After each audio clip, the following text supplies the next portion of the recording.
Bismillahirrahmanirrahim. Assalamualaikum warahmatullahi wabarakatuh. Perkenalkan, nama saya Syarfila dengan NIM H03203228 dari Prodi Pendidikan Biologi kelas C angkatan 2020 Universitas Sulawesi Barat.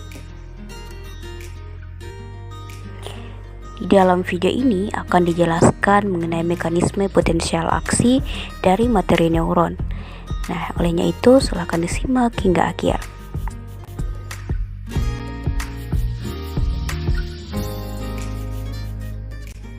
Sebelum masuk ke dalam mekanisme potensial aksi, sebaiknya kita perlu tahu dulu apa potensial aksi itu.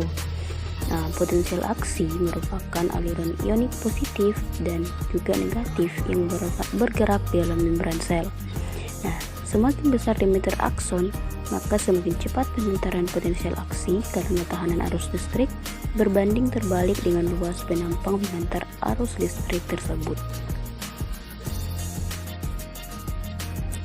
Nah, sekarang kita masuk di mekanisme potensial aksi.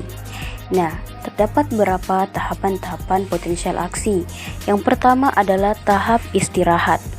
Nah, pada tahapan ini membran dapat dikatakan terpolarisasi.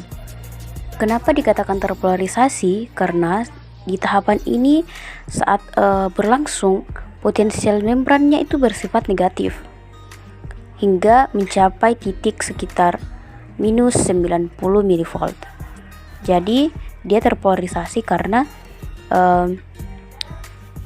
nilai negatif yang terdapat di potensial membrannya itu negatif hingga minus 90 mV.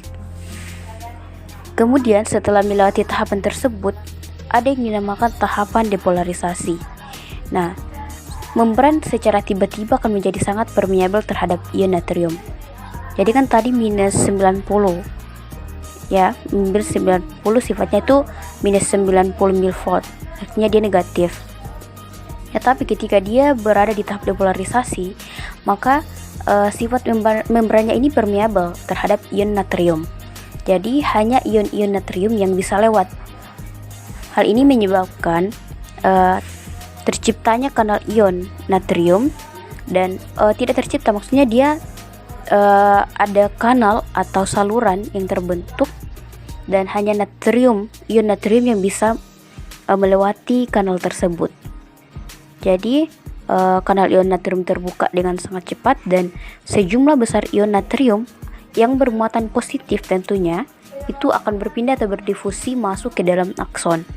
Jadi ion natrium yang ada di luar itu akan berdifusi masuk ke dalam akson, sehingga keadaan membran yang awalnya dia terpolarisasi dengan nilai minus 90 tadi, minus 90 mV itu secara cepat akan menjadi semakin positif karena adanya perpindahan ion natrium yang bersifat positif tadi ke dalam si akson. Nah, selanjutnya kita masuk di tahapan ketiga yang disebut dengan tahapan repolarisasi. Nah, berbeda tadi dengan tahapan depolarisasi, di mana tahapan depolarisasi dia itu membrannya permeabel terhadap natrium.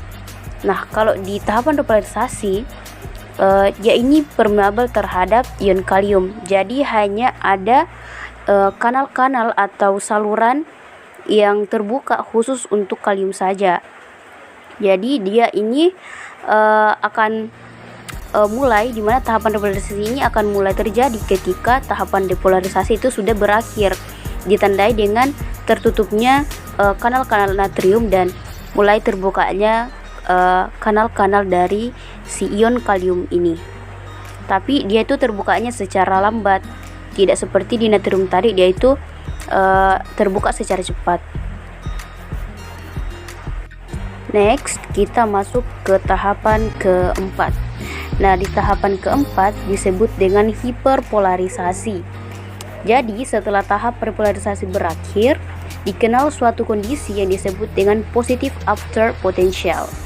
Jadi, keadaan ini merupakan kondisi potensial membran yang lebih negatif dari kondisi istirahatnya. Dan itu terjadi karena akibat lambatnya penutupan kanal ion kalium.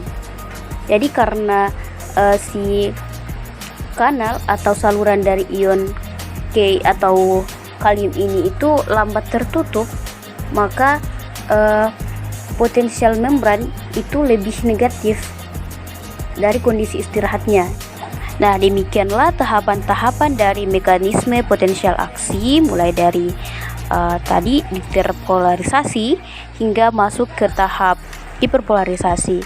Nah, kurang lebihnya mohon dimaafkan, dan saya akhiri dengan ucapan wassalamualaikum warahmatullahi wabarakatuh.